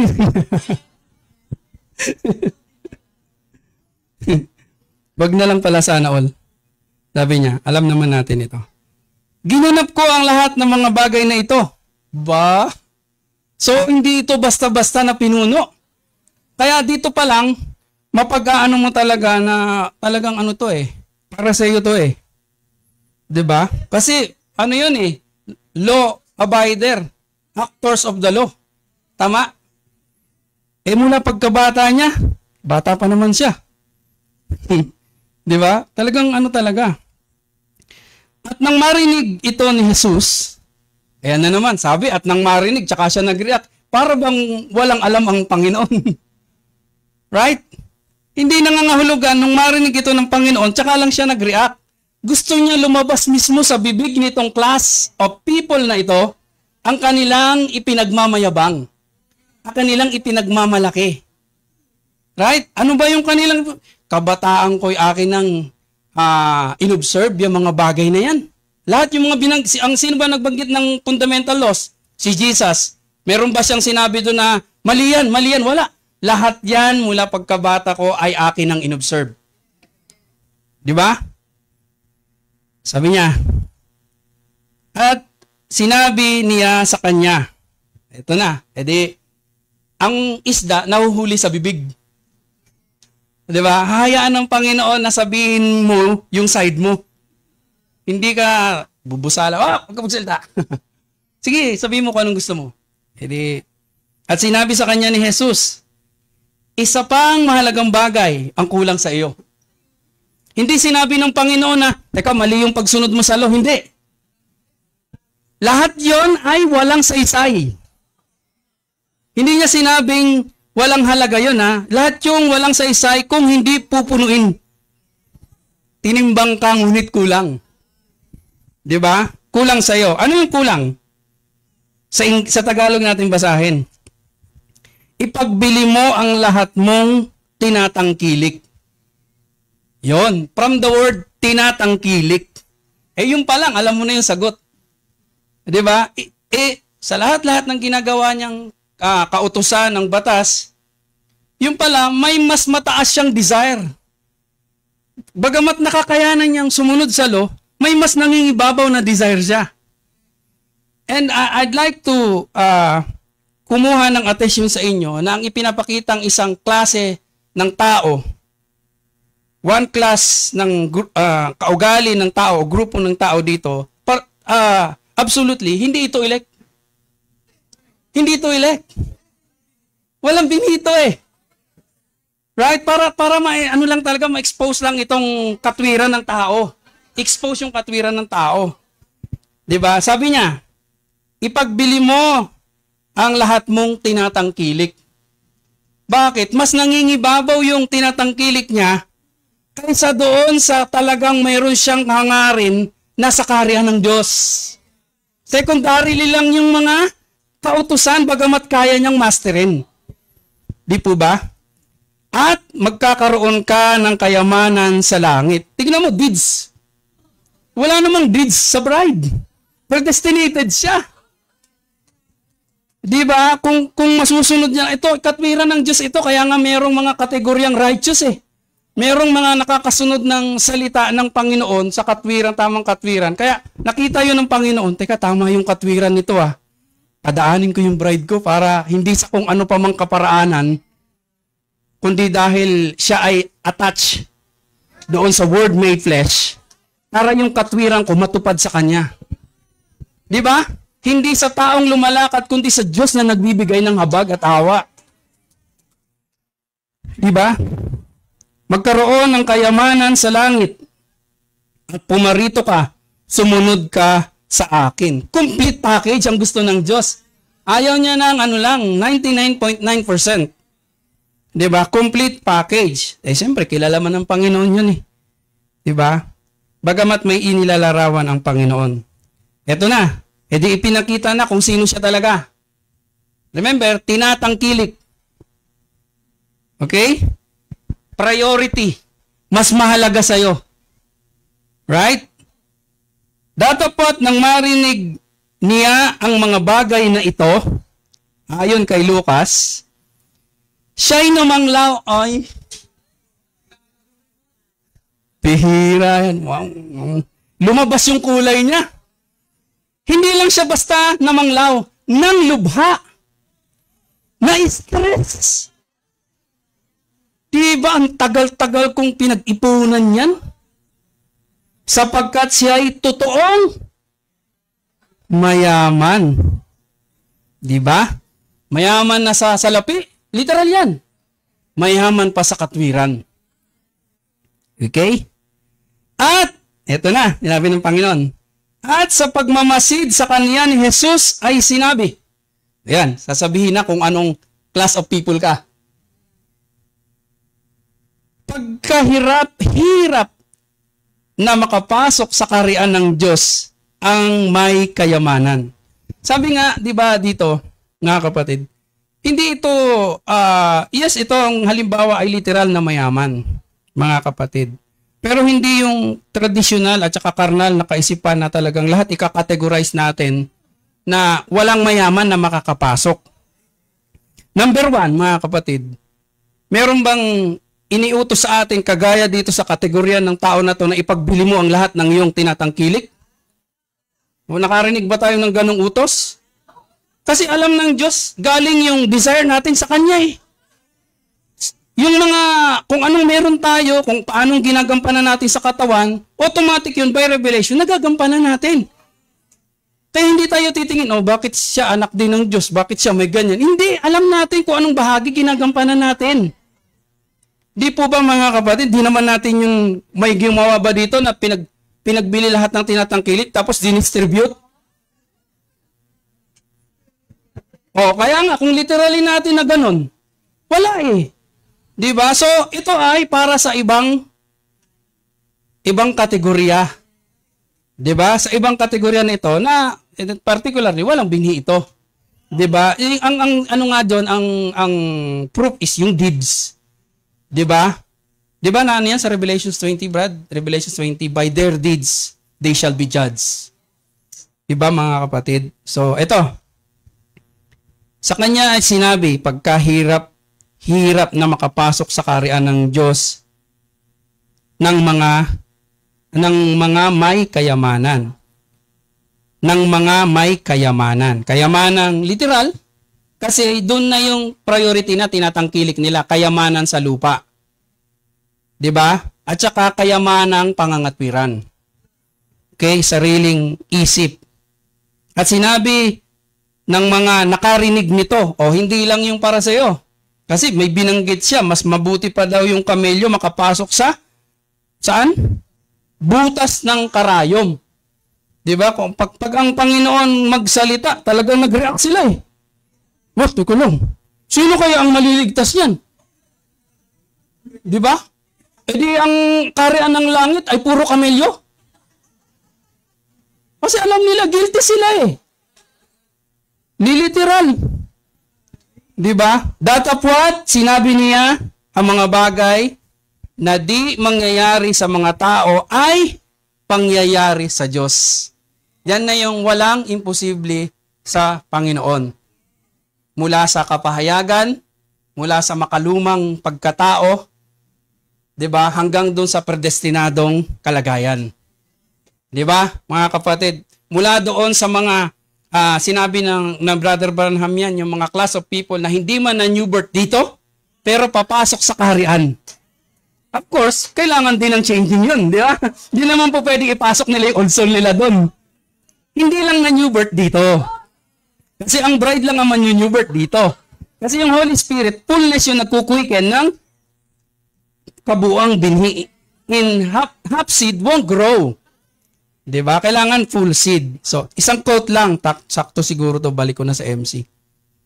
That's the same thing that this boy was confronted with. He come in, he had been a member of maybe, sabi ng prophet, Pharisee or Sadducees. So, kanina, kaya inelaborate natin yon. Kasi may pagpapahalaga siya sa buhay na walang hanggan. 'Di ba? Praise God. For some great order of that day, he was religious as he could be. He said, I've observed, according sa kanyang testimonya, these commandments I've been taught since I was youth. Jesus loved him. Ba? Sabi ng prophet yan. Jesus loved him. Kasi sumusunod sa kautusan eh. Di ba mga kapatid? For it. Sinabi ng prophet yan. Jesus loved him. Di ba mga kapatid? Jesus loved him for it. Hindi tayo nagsabi niyan. Si Brother Branham. Di ba mga kapatid? So, siguro, and some other time yung breaking niyan. No? Kasi ang tanong kagad dyan, ba't ganun? Walang bini. Nabanggit na natin kanina ba't ganun? Walang pagpapalaga sa yung binanggit ni Brother. Ba't hindi siya na-quicken?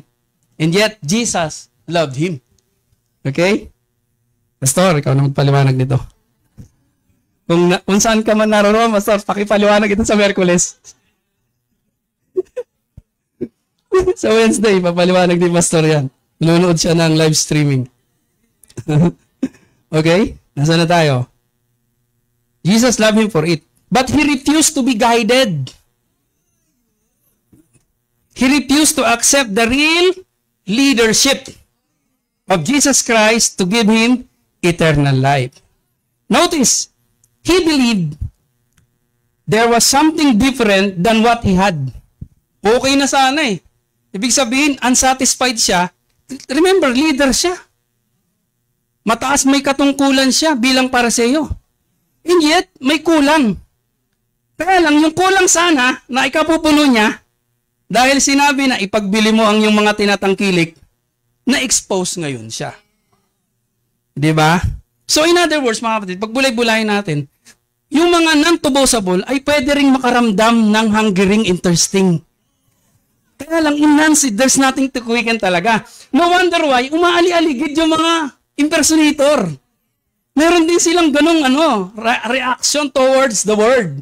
Kaya hindi nakapagtataka mga kapatid na meron talagang umaali-aligid ng mga pakunwa.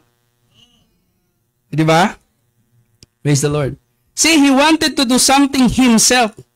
Ay, nalagpasan ko to. Notice he believed there's something different that what he had. Or you have never said, "Good master, what must I do?" Di na sana siya magtatanong kasi full of pride Pero dahil naririnig niya yung breaking, teka muna, parang naantig ako Kulang pala yung antig-antigan lang.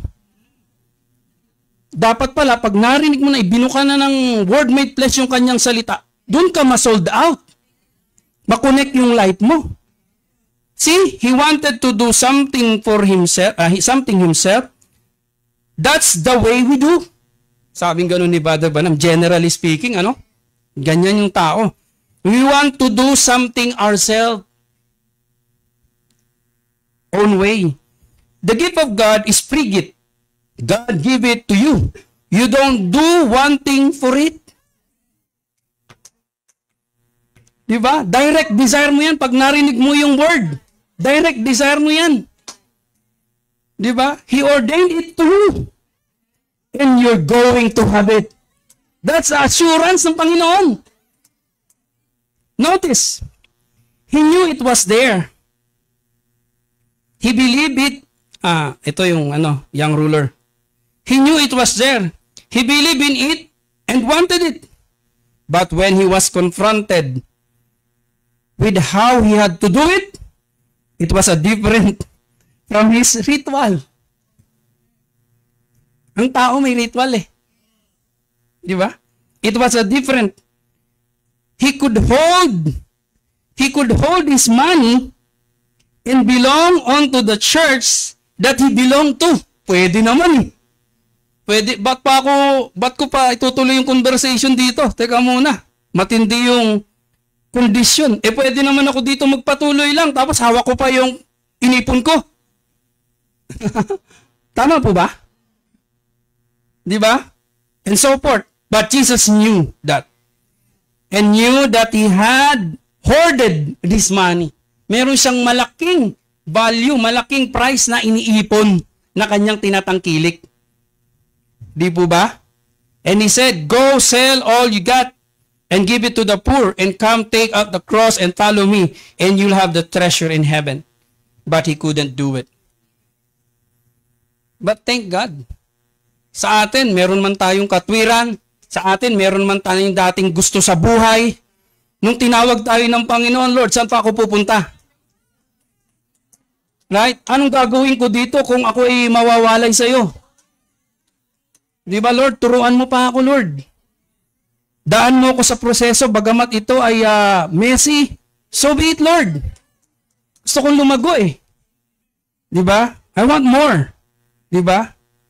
The other leaders that he had in his youthful days had such an influence. Eh yun eh, alam mo naman, what you are what you eat. Yun yung pinid sa kanya ng mga co-leaders eh. Matinding influence sa kanya on him till he refused to accept God's provided way, which was Jesus Christ. The only one who holds eternal life, the only one who can give you it, not the church, not membership. Ano pa?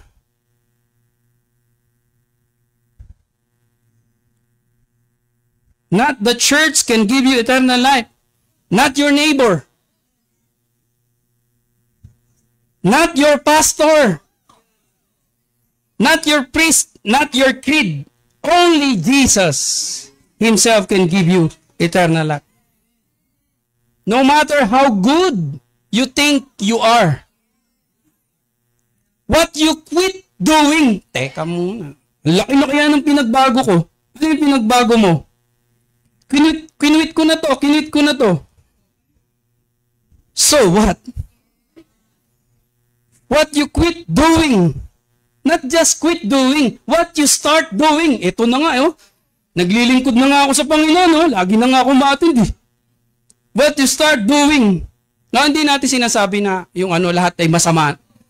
Na-discern natin kung ano itong umiiral sa tao. Okay? What you start doing, what you quit and what you start doing. You've got to accept the person of the Lord Jesus Christ, and then you do that. He is the Word, and then your life fits right in the Word, and it manifests itself to this age that you're living in. Shalom.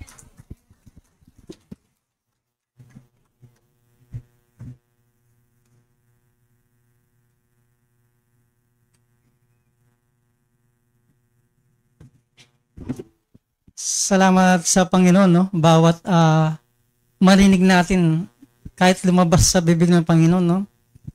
O sa mga alagad ng Panginoon, no?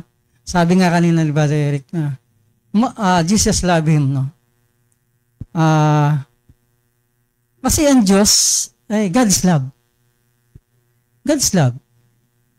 Ayaw ngang mapahamak eh. Walang mapahamak. Kaya love him. Kaya lang they refuse. Ayaw lang nila. Pero ang Diyos talaga, lahat ng muna yan. Kaya lang they refuse. Kaya for God so loved the world, He gave. Pero ayaw nila eh. Kaya ganun yun eh.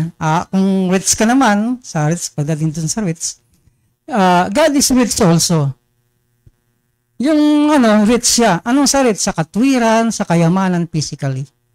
Samantalang God is rich in mercy. Rich in mercy. Asan ngayon ang mercy? Mercy seat. Ganyan sa ka-rich. Ang dami natin. Ganyan sa ka-rich. Pero darating ang araw, itong mercy seat na ito maaalis din. Kaya habang nandito, masumpungan nawa. Kaya salamat sa Diyos, no, sa bawat words, no, nakikita natin ng application, no. Kaya purihin ng Panginoon, tayong lahat ay tumayo. Hindi pwede.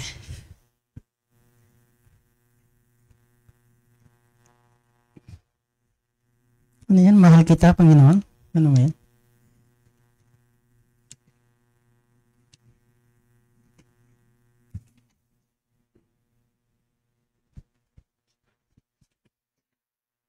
Tama. Hindi ang material, kundi ang Panginoon. Mahal kita, Panginoon.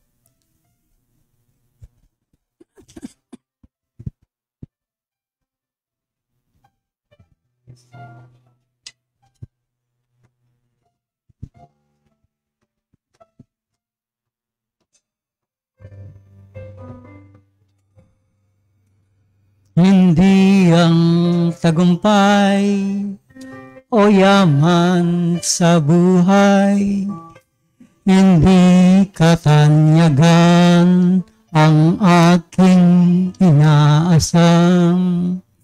Hindi ang biyaya o ang pagpapala, hindi lahat ito pagkat Jesus, ikaw ang mahal ko.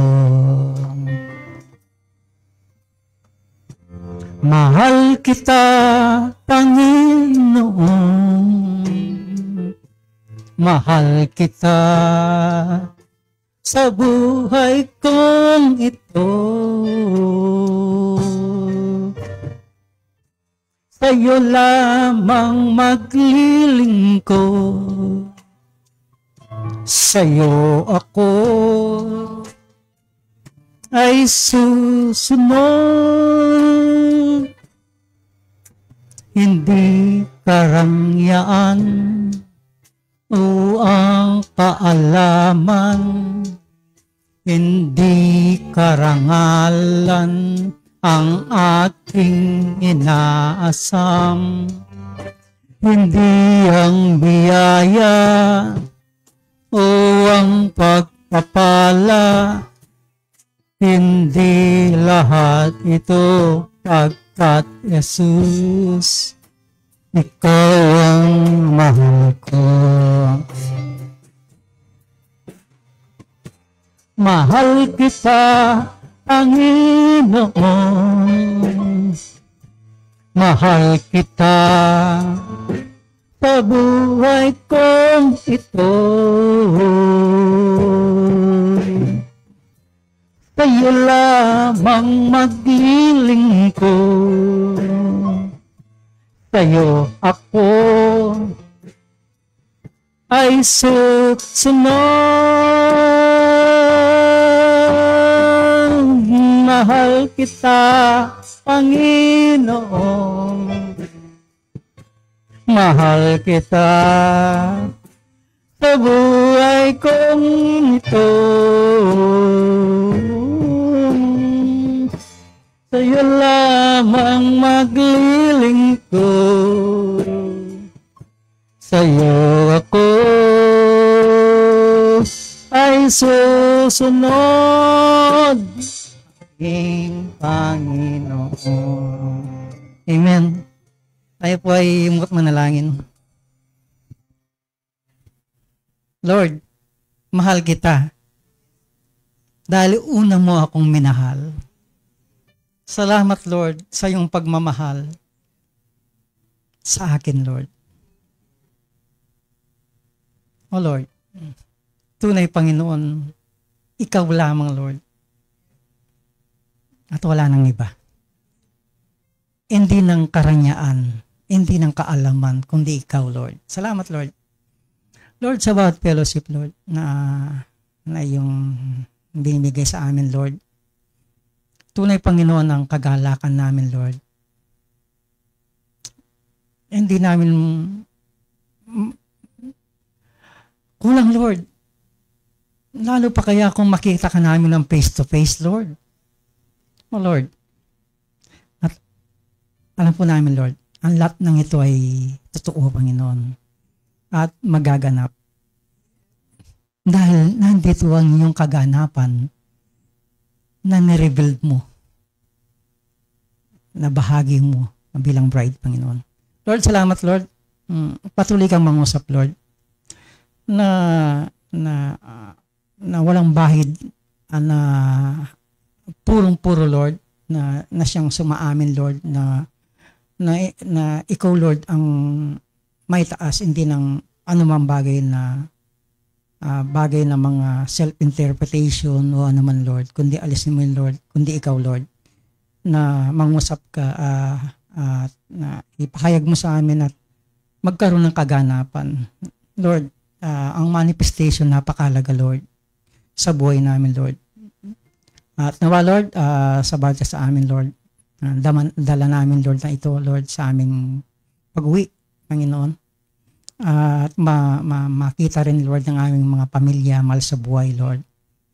At maging sa mga tao rin, Lord, na sa paligid namin, Lord, na ikaw ang Diyos na nasa laman, Lord, na napakasimple, Panginoon, na kung malaman lang nila, Panginoon, hindi namin to ipinagmamalaki, Lord, hindi ipinamumuhay namin, Lord, na ang salita kagaya mo, Lord, na hindi ka nagmalaki, Lord, kundi ang salita ay ginanap mo, Panginoon.